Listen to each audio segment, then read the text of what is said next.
C5 app download ചെയ്യൂ. കാണൂ മുഴുവൻ എപ്പിസോഡുകളും സൗജന്യമായി. അവൻ എന്നെ ഒന്നും പറഞ്ഞില്ലാന്ന് ഞാൻ പറഞ്ഞില്ലേ? അല്ലെങ്കിൽ തന്നെ ഇതുപോലുള്ളവന്മാർക്കെതിരെ കേസൊന്നും കൊടുക്കേണ്ട കാര്യമില്ല. ഇവനെയൊക്കെ കൈകാര്യം ചെയ്യാനേ ഞാൻ മാത്രം മതി. നീ ചാരുവിനോടൊന്ന് ചോദിച്ചു നോക്ക്, എങ്ങനെയാ ഞാൻ അവനോട് സംസാരിച്ചതെന്ന്. ഇനി ആ കാർത്തിയുമായിട്ട് എന്റെ മോളുടെ കല്യാണം കൂടി ഒന്ന് കഴിഞ്ഞോട്ടെ. അവനും അവന്റെ അച്ഛനും എന്റെ കൂടെ ഉണ്ടെങ്കിലേ ഞങ്ങൾ എല്ലാരും കൂടി ചേർന്ന് അവനെ നടു റോട്ടിലിട്ട് വെട്ടിക്കൊല്ലും. 5-6 തടിമാടന്മാരെ ഒന്നിച്ചു ചെന്നാലും ഇടിച്ചു നിൽക്കുന്ന കൂട്ടത്തിലാ ജഗൻ.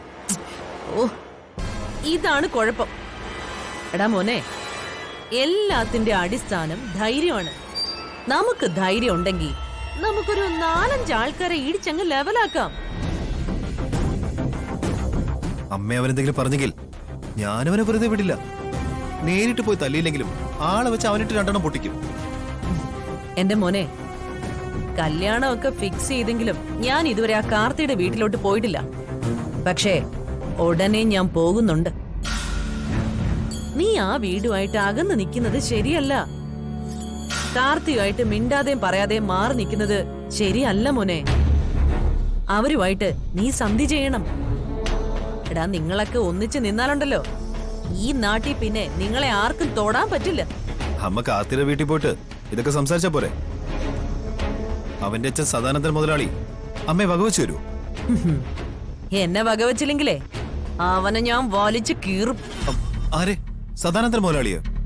ഏത് മുതലാളി ആയാലും എനിക്കൊരു പ്രശ്നവും. എന്നോട് മാന്യത കാണിച്ചില്ലെങ്കിലേ ഞാൻ അവന്റെയൊക്കെ വീടടക്കം വിളിച്ചിട്ടേ ഇങ്ങോട്ട് വരത്തുള്ളൂ. എന്റെ മോളുടെ പിന്നാലെയാ അവൻ നടന്നത്. വേണ്ട വേണ്ടാന്ന് പറഞ്ഞിട്ടും അവളെ വേണം വേണമെന്ന് പറഞ്ഞത് അവനാ.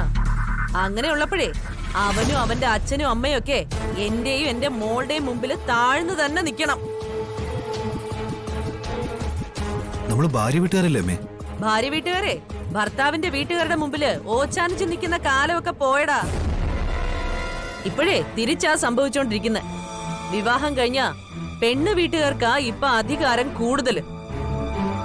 അമ്മേ, 2 പേരും സമാസമായി പോണം. എന്റെ മക്കൾ അങ്ങനെ ഇപ്പൊ സമാസമമായിട്ടൊന്നും പോകുന്നില്ല. അവരെ അനുസരിച്ച് അവർക്കൊപ്പം കഴിയാൻ മനസ്സുള്ളവര് മാത്രം എന്റെ മക്കളെ കെട്ടിയാ മതി.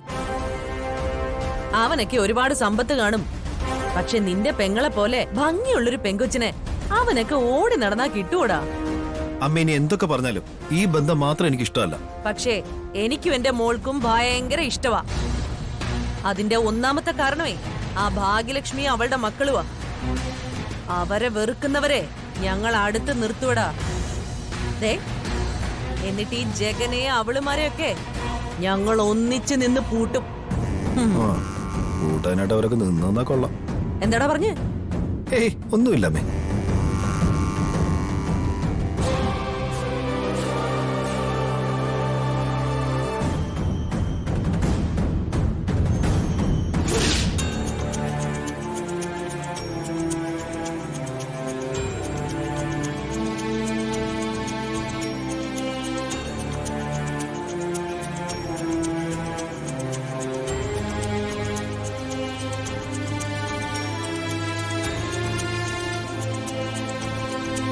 ആ, ജയലാലേ, എന്താ പ്രശ്നം? അമ്മയും ചാരുവിനെ കണ്ടെന്ന് പറഞ്ഞല്ലോ. കണ്ടു. എന്നിട്ട് ജയലാലിന്റെ അമ്മയുടെ വായിലിരിക്കുന്നത് മുഴുവൻ കേൾക്കുകയും ചെയ്തു. ഇങ്ങനെ അഹങ്കാരം അസ്ഥിക്ക് പിടിച്ച് നടക്കുന്നവരെയൊക്കെ നേർവഴിക്ക് കൊണ്ടുവരാൻ ആരെക്കൊണ്ടും കഴിയില്ല ജയലാലെ. അതിനെക്കുറിച്ച് ഞാനിപ്പോ സുനിലിനോട് സംസാരിച്ചു കഴിഞ്ഞതേ ഉള്ളൂ. ഞാൻ പറഞ്ഞല്ലോ, ജയലാലിന് എന്ത് പ്രശ്നം ഉണ്ടായാലും സഹായിക്കാൻ ഞാനിവിടെ ഉണ്ടാവും. പക്ഷേ ഈ കേസ് എനിക്ക് ഏറ്റെടുക്കാൻ പറ്റില്ല. കാർത്തിയെ പോലെ ഒരുത്തൻ തന്നെയാ ജയലാലിന്റെ പെങ്ങളുടെ ഭർത്താവായിട്ട് വരേണ്ടത്. എനിക്കങ്ങനെ ആഗ്രഹിക്കാൻ പറ്റില്ലല്ലോ ചക. അടികൊള്ളുന്ന സംസാര ജയലാലിന്റെ അമ്മയുടെ ഭാഗത്തുനിന്നുണ്ടായത്. ഞാനതിന് ശക്തമായ രീതിയിലൊന്നും പ്രതികരിച്ചില്ല. ആ സമയമൊക്കെ എന്റെ മുന്നിലേക്ക് വന്നത് ജയലാലിന്റെ മുഖമാണ്. സംഭവം അറിഞ്ഞപ്പോ തന്നെ ഞാൻ വെറുതെ ജഗനെതിരെ കേസ് കൊടുക്കുന്നൊക്കെ തട്ടിവിട്ടിട്ടുണ്ട് അമ്മയോട്. അങ്ങനെ ഒരുപാട് നാടകം കളിച്ചാലേ അവരുടെയൊക്കെ മുന്നിൽ പിടിച്ചു നിൽക്കാൻ പറ്റൂ. ഏതായാലും ഒരാൾ രക്ഷപ്പെട്ടല്ലോ, ജയലാലിന്റെ അച്ഛൻ. ഇങ്ങനെയുള്ള പെങ്ങന്മാരെയൊക്കെ കെട്ടിച്ചു വിടാൻ വലിയ പാടാ. പിന്നെ അവർ തന്നെ ഒരു ബന്ധം തിരഞ്ഞെടുത്താ അതായിക്കോട്ടെന്ന് കരുതണം. വെറുതെ ഒരു പയ്യനെ നമ്മളായിട്ട് വലക്കണ്ടല്ലോ. ശരി.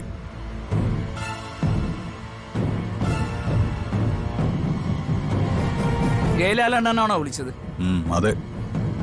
ജയലാൽ വന്നപ്പോ അമ്മയും പെങ്ങളും പൊടിപ്പും തൊങ്ങലും ഒക്കെ വെച്ച് കാര്യങ്ങൾ പറഞ്ഞ് കേൾപ്പിച്ചിട്ടുണ്ട്. ഉള്ളത് പറയാലോ അണ്ണാ. അന്ന് അവര് തലയിൽ മണ്ണെണ്ണ ഒഴിച്ച് കത്തിക്കാൻ പോയില്ലേ? അന്ന് കത്തി തീരട്ടെ എന്ന് കരുതിയിരുന്നെങ്കിലുണ്ടല്ലോ കുറെ പേര് രക്ഷപ്പെട്ടേനെ. ഇപ്പൊ ദീപ ചേച്ചിയും ജയലാലണ്ണനും ഇങ്ങനെ കിടന്ന് നാടകം കളിക്കേണ്ട കാര്യമുണ്ടോ? അമ്മമാർ അങ്ങനെ കത്തി തീരണമെന്ന് ഏതെങ്കിലും മക്കൾ ആഗ്രഹിക്കൂടാ.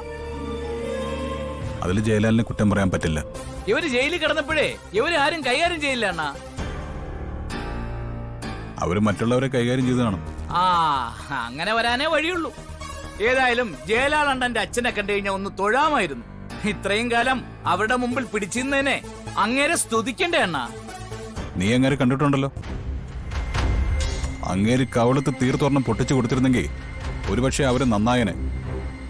പിന്നെ മക്കളുടെ മുമ്പിൽ വെച്ച് അമ്മമാരെ തല്ലുന്നത് ശരിയല്ലെന്ന് വിശ്വസിക്കുന്ന ആണുങ്ങള് അങ്ങനൊന്നും ചെയ്യില്ല. ഏതായാലും അക്കാര്യത്തെ അണ്ണൻ രക്ഷപ്പെട്ടു കേട്ടോ.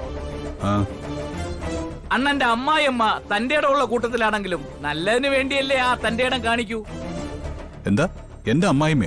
പിന്നെ ദിയേച്ചിയുടെ അമ്മ അണ്ണന്റെ അമ്മായിയമ്മ അല്ല പിന്നെ ആരാ? വേറെ ആരുടെങ്കിലും അമ്മായിയമ്മയാണോ? ഹ.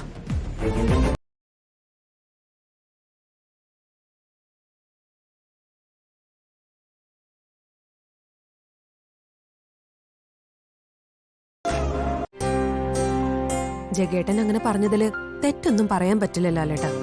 അത്രയ്ക്ക് മോശമായിട്ടാ ചാരു അമ്മയും എല്ലാവരോടും സംസാരിക്കുന്നതും പെരുമാറുന്നതും. രണ്ടാളുടെ സ്വഭാവം അറിയില്ലേ ദിയെ? ജഗനെ നടു റോഡിലിട്ട് തല്ലൂന്നൊക്കെ അമ്മ പറഞ്ഞപ്പോ എനിക്ക് ചിരിയാ വന്നത്. ഡൗൺലോഡ് ചെയ്യൂ C5 ആപ്പ്. കാണൂ എല്ലാ എപ്പിസോഡുകളും സൗജന്യമായി.